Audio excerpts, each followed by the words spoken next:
함께 기도드리겠습니다.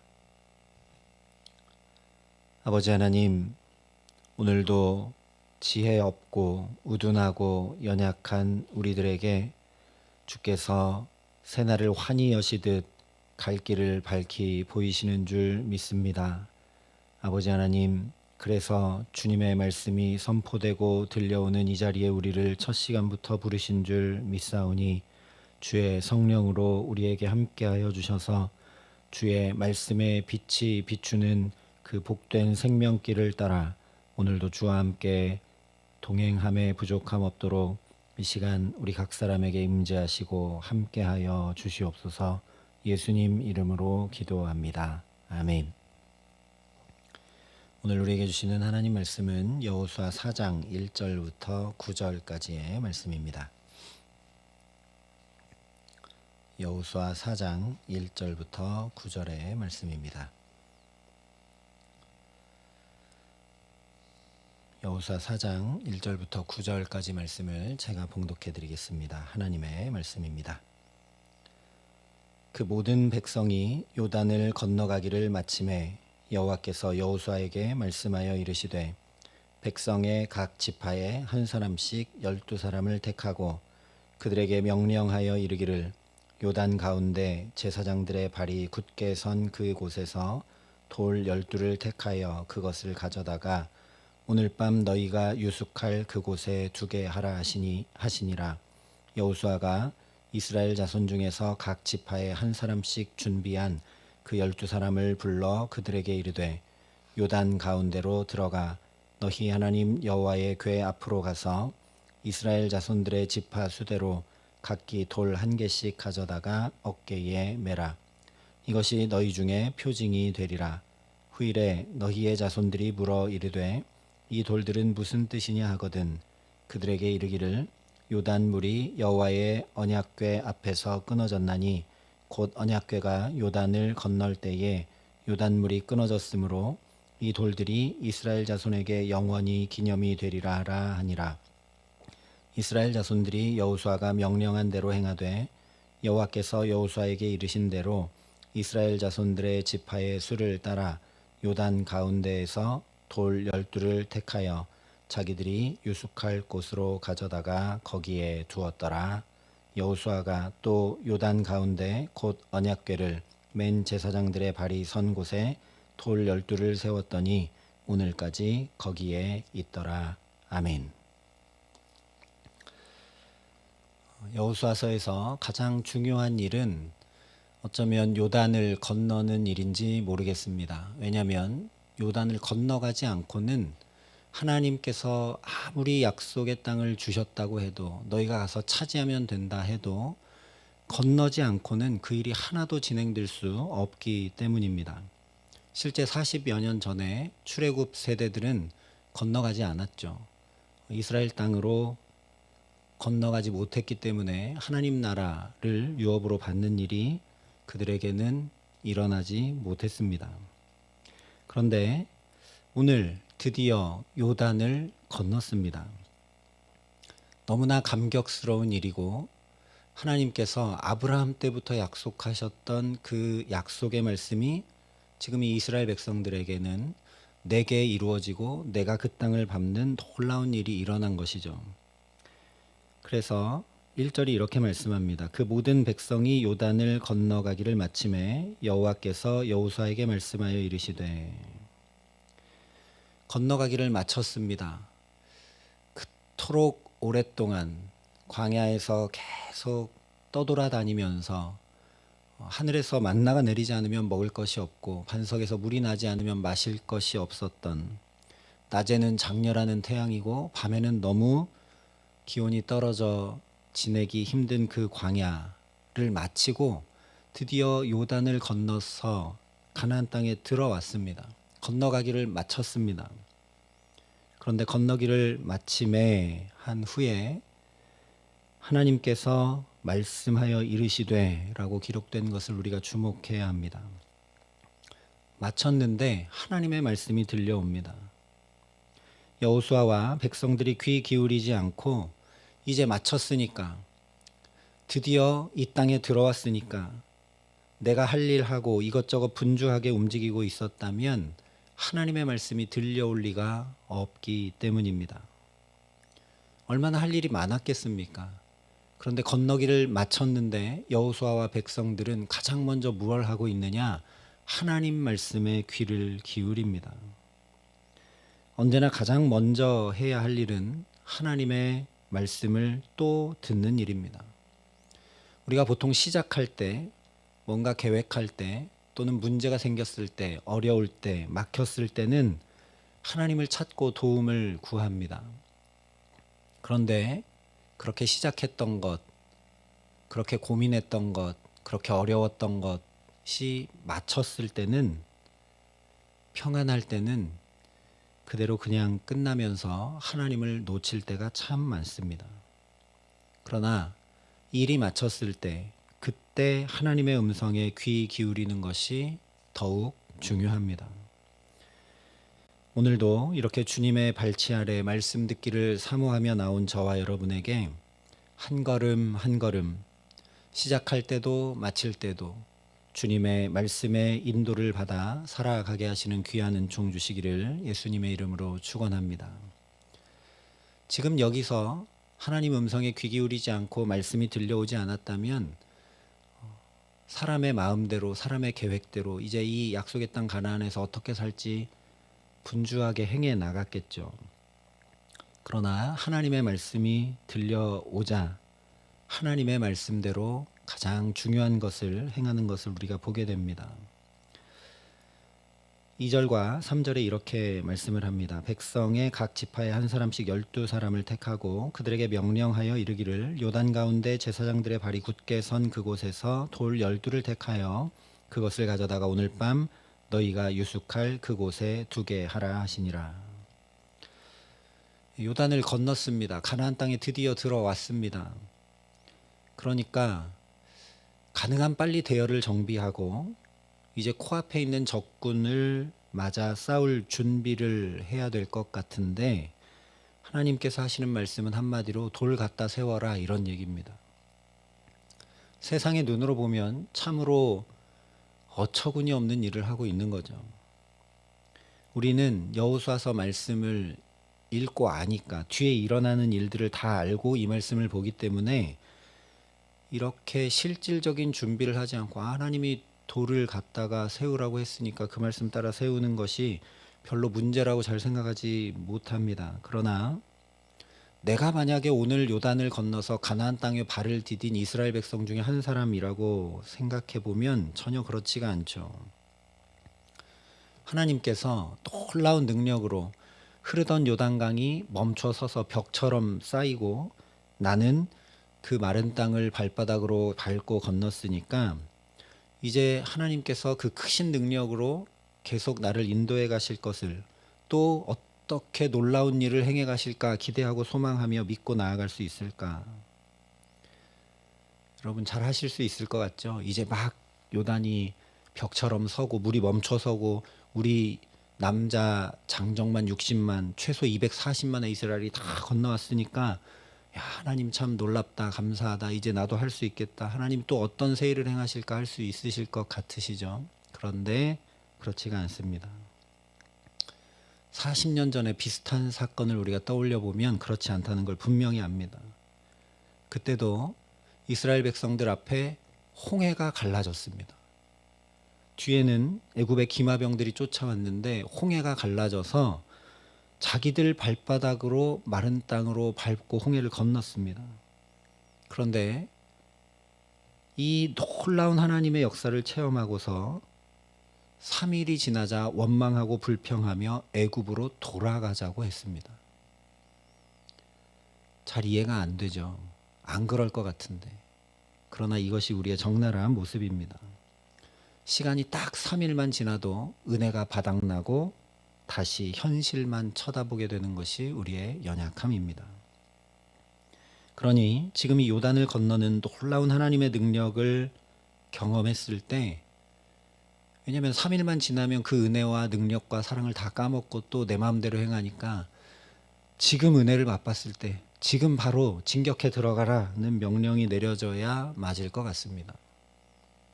이 은혜와 충천한 사기가 사그러들기 전에 그대로 밀고 들어가서 여리고를 점령하면 될 것 같습니다. 또 40년 전 홍해를 건넜을 때는 뒤를 쫓아오던 애굽 군대가 홍해 물결에 파묻혀 몰살하는 것을 보았죠. 적군이 다 사라졌습니다. 그러나 오늘은 40년 전처럼 발바닥으로 요단강을 밟고 건넜지만 정반대의 상황입니다. 건넜더니 적군이 눈앞에 생생하게 있습니다. 그 적군은 그냥 적군이 아니죠. 정탐꾼을 많이 보낸 것도 아니고 눈에 띄지 않게 딱 2명 보냈는데 이미 다 그것을 간파하고 금세 정확히 라합의 집으로 찾으러 오는 정보력과 군사력을 지닌 막강한 적군이 이제 코앞에 있습니다. 그러니 이렇게 요단 건넌 것도 이미 다 간파하고 그것을 단단히 대비하고 있을 것이 뻔한 적군이 이제 눈앞에 있는 것이죠. 그런데 강을 건너자마자 그들에게 주어진 첫 번째 명령은 대열을 정비해라, 진군에 나아가라, 전쟁을 준비해라 이런 것이 전혀 아닙니다. 4절 5절에 말씀한 대로 12지파에 한 사람씩 뽑아서 다시 건너온 그 강 한가운데로 되돌아가서 돌 12개를 가지고 나오라는 것입니다. 여러분이 12명 중에 한 명이면 어떠시겠습니까? 다른 사람들은 이제 다 건너와서 안전하게 있는데 이제 요단강이 벽처럼 이렇게 멈춰 서 있는데 저 물이 언제 다시 흐를지 모르는데 나만 언제 쏟아져 내릴지 모르는 저 강 한가운데로 다시 들어가라는 명령을 여러분 같으면 그대로 잘 순종하고 들어가서 돌 가져오실 수 있겠습니까? 12명 중에 2명 여호수아와 갈렙이 믿음을 고백했던 것처럼 한두 명 그렇게 할 수 있을지 모르겠습니다. 그런데 12명이 모두 다 한마디 의문이나 불평도 없이 그러면 내가 가져올 때까지 저 물이 다시 흐르지 않느냐, 내게 꼭 약속해라, 뭐 이런 얘기도 하나 없이 한 사람처럼, 마치 한 사람처럼 일사불란하게 순종하는 것이 가능할까? 8절에 보니 요단 가운데 돌 12를 택하여 자기들이 유숙할 곳으로 가져다가 거기에 두었더라 말씀을 합니다. 정말 한 사람처럼 순종하고 움직이죠. 장정 12명에게 어깨에 져야만 하는 크고 무거운 돌을 들고 그냥 요단 강변까지 가지고 나오라 한 것이 또 아닙니다. 저녁에 유숙할 곳, 거기는 어디냐면 20절 말씀대로 길갈입니다. 그런데 지금 막 건넌 요단 강변에서 길갈까지는 약 8km나 떨어져 있는 곳입니다. 지금 한 명이라도 더 체력을 비축하고 전쟁에 대비해야 할 상황에 장정들이 어깨에 매야만 하는 그 돌을 가지고 8km를 또 걸어가야 됩니다. 쓸데없는 일 아닌가? 적군을 앞에 두고 이 무거운 돌 왜 옮겨가라 하는 건가? 도저히 이해할 수 없는 일 아닌가? 그뿐만이 아닙니다. 이 일을 행하는 이유를 6절 7절에 이렇게 말씀합니다. 이것이 너희 중에 표징이 되리라. 후일에 너희의 자손들이 물어 이르되 이 돌들은 무슨 뜻이냐 하거든 그들에게 이르기를 요단물이 여호와의 언약궤 앞에서 끊어졌나니 곧 언약궤가 요단을 건널 때에 요단물이 끊어졌으므로 이 돌들이 이스라엘 자손에게 영원히 기념이 되리라 하라 하니라. 이 말씀을 읽으니까 아 그렇지, 요단 우리가 건넜으니까 거기에 있던 돌을 가져다가 기념하고 대대손손 하나님의 역사와 능력을 기억하게 해야지. 아 그런 거구나. 여러분 이제 이해가 되고 말씀이 다 받아들여지십니까? 그런데 한번 생각해 보십시오. 이게 지금 꼭 해야 될 일입니까? 우리나라에도 6.25 전쟁 참전 기념비들이 곳곳에 있습니다. 근데 전쟁 기념비라는 거는 전쟁이 다 끝난 다음에 승리하고 나서 세우는 거죠. 전쟁을 시작하지도 않았는데 기념비 세우는 경우는 하나도 없습니다. 그것도 적군을 코앞에 두고 기념비부터 세우고 있으면 비웃음거리죠. 하나님께서 몰라서 이렇게 하라고 하셨을까? 전혀 그렇지가 않다라는 겁니다. 우리 상식과 경험으로 이해되지 않는 어쩌면 말도 안 되는 것 같아 보이는 이런 일을 그럼에도 불구하고 조금 이따 행해도 될 것 같은데 지금 행하라 하셨다면 얼마나 중요한 일이길래 그렇게 하라 하셨을까 우리가 주목해야 된다라는 거죠. 진군에서 전쟁에 승리하는 것보다 어쩌면 적군이 코앞에 있는데 우리의 생존과 안전을 지키는 것보다 피할 수 없이 중차대하고 시급한 일이기 때문에 하나님께서 행하라 하신 것이죠. 이것을 우리가 주목해야 합니다. 하나님 나라를 유업으로 받아 온전히 이루고 누리는 삶은 눈앞에 보이는 급한 일들을 행하는 것이 아닙니다. 놓치지 말아야 할 중요한 일을 행하는 데서 하나님 나라를 유업으로 받아 누리는 일이 시작됩니다.